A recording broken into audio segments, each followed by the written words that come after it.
¿Sabes lo que realmente pasó con Suzuki en 2022? Todos decían que se fueron por algún cambio ambiental, tratando de ser ecológicos, reducir emisiones, bla, bla. Pero seamos realistas, eso es solo un titular limpio. Detrás de escena fue un desastre. Dorna quería más control mediático, más impulso comercial, más acceso a cámaras, incluso horarios más ajustados. Ads y Suzuki no lo aceptaron. Siempre han sido los tranquilos en el paddock, eficientes, sin drama. Pero a Dorna no le gustaba eso. Querían fuegos artificiales, contenido, un espectáculo. Entonces, cuando Suzuki se resistió, las cosas se enfriaron.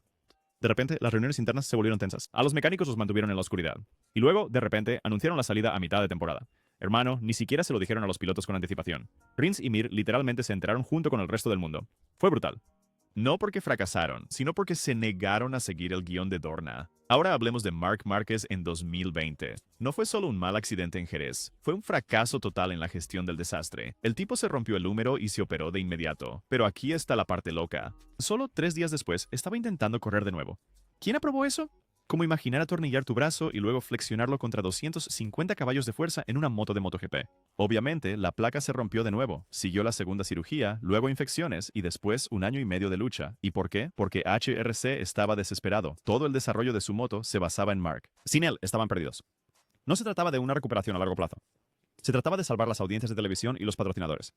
Y en el proceso casi terminaron con la carrera de su mayor activo. Ese año no fue solo la caída de Marc.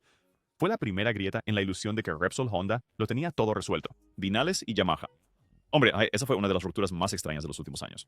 Como que empieza la temporada con una victoria en Qatar, ¿verdad? Todos están emocionados. Luego, poco a poco, las cosas empiezan a torcerse. Comienza a quejarse de problemas con el acelerador, respuesta del motor retrasada. Pero Yamaha dice que todo está bien. La telemetría no muestra ningún problema. Así que se frustra más. Y luego viene esa carrera donde revoluciona el motor al máximo. Y lo acusan de intentar romperlo. Vamos, ¿quién hace eso a menos que literalmente esté gritando por atención porque nadie escucha? No fue sabotaje. Fue desesperación. Y en lugar de resolver el problema, Yamaha lo suspende. Corta lazos. Ese era su piloto de fábrica y lo abandonaron como si nunca hubiera existido. Fue el despido más pasivo-agresivo que he visto en MotoGP. Ahora, Jack Miller. Este duele porque él realmente cumplió. Le dio a Ducati su primera victoria en años en Le Mans. ¿Recuerdas?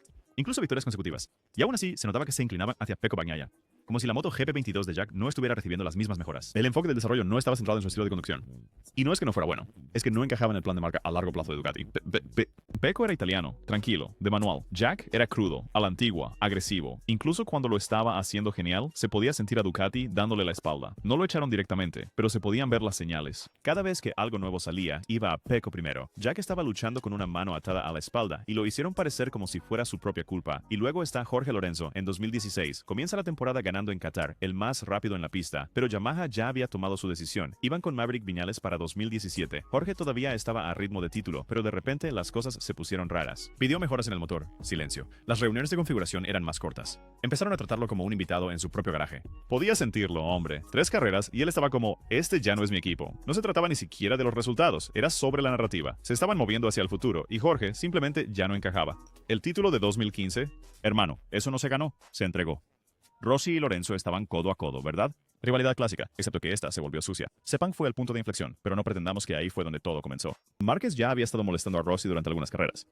Mira Phillip Island, Rossi incluso dijo que Mark disminuyó la velocidad para dejar que Jorge lo alcanzara. Y cuando Rossi lo llamó públicamente, oh hombre, eso lo desató. Ocurrió Sepang, Rossi y Márquez chocaron y de repente los comisarios le dieron 3 puntos de penalización. ¿Y esos 3 puntos? Eso fue lo que lo hizo comenzar la final de Valencia desde el fondo de la parrilla. Como, imagina luchar por tu 10º título mundial y que te digan, sí, buena suerte, ve y hazlo desde el último.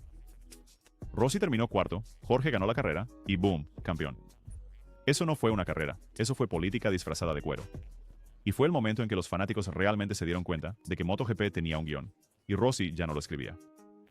Y luego está Andrea Iannone, suspensión de 4 años. 4 por una cantidad mínima de esteroides encontrada en su sistema. El tipo afirmó que provenía de carne contaminada en Malasia y honestamente eso ha sucedido antes en otros deportes. Lo llevó a los tribunales. SEAS lo alargó durante meses. Y uno pensaría que le darían un respiro ya que no mejoró su rendimiento en la carrera real, pero no, le aplicaron todo el peso de la ley. 4 años es el fin de una carrera en términos de MotoGP. ¿Y Aprilia? Hombre, lo dejaron en el aire. Sin apoyo público, sin presión sobre el organismo rector, simplemente se lavaron las manos. Probablemente ya estaban mirando a otros pilotos y no querían pelear una batalla complicada. Parecía que todos usaron la excusa del dopaje para eliminarlo silenciosamente. No por la droga, sino porque Iannone era demasiado ruidoso, demasiado llamativo y demasiado arriesgado para la marca. Un error y lo usaron como ejemplo. ¿Conoces la historia de Alex Espargaró con Aprilia?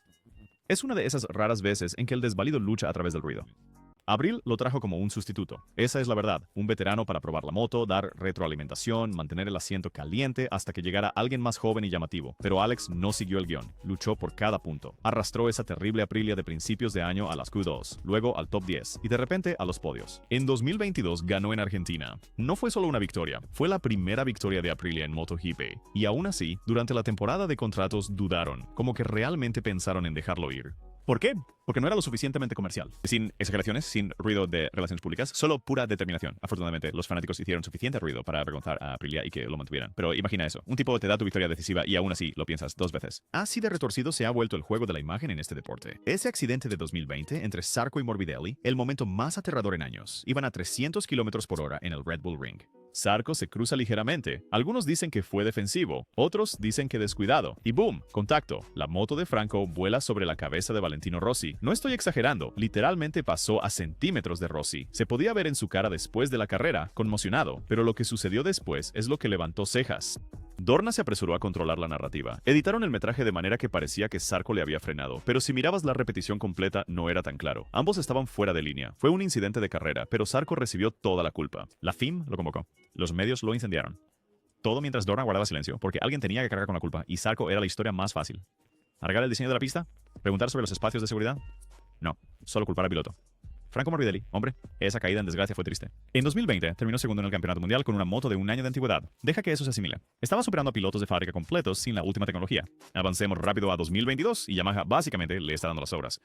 Fabio recibe las mejoras. Nuevo chasis, electrónica, aerodinámica. ¿Franco? Lo siento, no hay disponibilidad este fin de semana. ¿Cómo? Es tu segundo piloto en un asiento de fábrica, no una entrada de comodín. Y cuando su rendimiento baja, naturalmente con equipo obsoleto, comienzan a circular rumores sobre su forma. Nadie dijo en voz alta que Yamaha lo estaba dejando de lado, pero se podía sentir. No estaba perdiendo talento, estaba perdiendo apoyo, y una vez que eso se va, solo eres un sustituto. Morbidelli no se volvió más lento, se quedó atrás. ¿Recuerdas las victorias de Cal Crutchlow en 2016, verdad? Especialmente Brno, literalmente se convirtió en el primer ganador británico de MotoGP en 35 años. Y más tarde ese año, Phillip Island. Y escucha esto, lo hizo todo con una moto satélite. No de fábrica, no con el último motor, ni con todas las mejoras, solo determinación y habilidad para competir. Pero en lugar de eso, en vez de acercarlo más al círculo interno de Honda, fue como si chocara contra un muro. Pidió piezas de desarrollo, Honda se demoró, dio retroalimentación, la minimizaron. Es como si, sin importar lo que Cal hiciera, simplemente no lo veían como más que una solución temporal. ¿Por qué?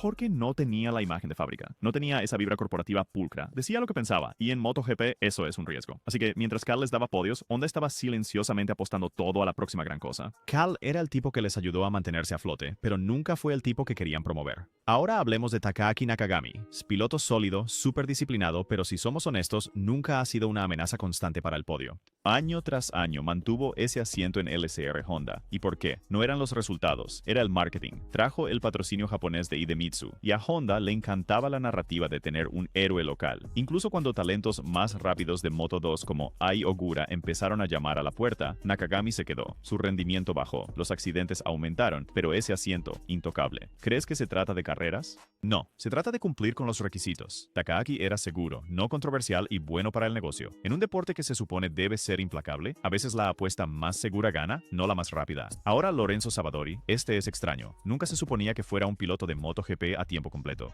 Era el probador de Aprilia haciendo desarrollo detrás de escena.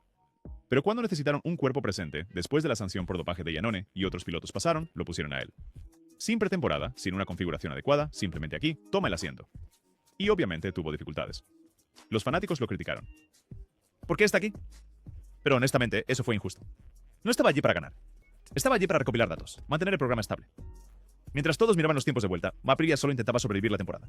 Savadori se convirtió en el chivo expiatorio, pero la verdad, él estaba haciendo el trabajo sucio que nadie más quería. Luego está Remy Gardner. Este todavía duele. El tipo gana el campeonato de Moto2 de 2021 de manera dominante. Todos esperaban que KTM lo asegurara para un futuro a largo plazo en MotoGP, pero para finales de 2022 está fuera. Se fue, así de simple. La razón oficial: actitud poco profesional. ¿Qué significa eso? No se cayó demasiado, no empezó peleas.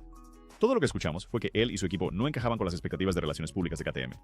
Quizás fue demasiado honesto en las entrevistas. Quizás el legado de su padre Wayne molestó a algunas personas. Pero vamos, hombre. Dejar ir a un campeón reinante de Moto2 después de una temporada de novato en una Mototech 3 que apenas funcionaba, eso no fue por los resultados. Eso fue sobre el control de imagen. KTM quería a alguien que pudieran moldear. Remy no iba a jugar ese juego. Y luego, Paul Espargaro. Hombre, ese tipo lo dio todo. Subió de rango luchando, siempre el desvalido, siempre el luchador. Pasó de luchar en KTM a tener una oportunidad de ensueño con Repsol Honda. Todos pensaron que este era su gran momento. Pero esa Honda, un monstruo. Mark apenas podía domarla. ¿Paul? Luchó con eso cada semana y justo cuando empezaba a entenderlo, fue dejado de lado. Nuevos talentos llegando, nuevos planes de marca, y luego vino el accidente en 2023 en Portimao.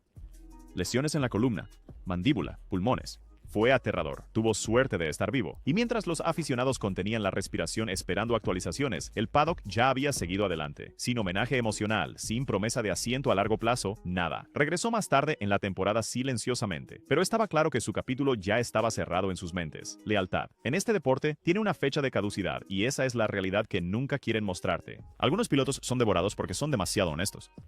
Algunos nunca tienen una oportunidad porque no son comercializables, y algunos se estrellan y pierden relevancia, mientras las cámaras silenciosamente pasan al siguiente titular.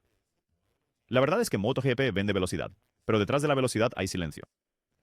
El tipo de silencio donde las carreras desaparecen no porque fallaste, sino porque alguien con traje decidió que no encajabas.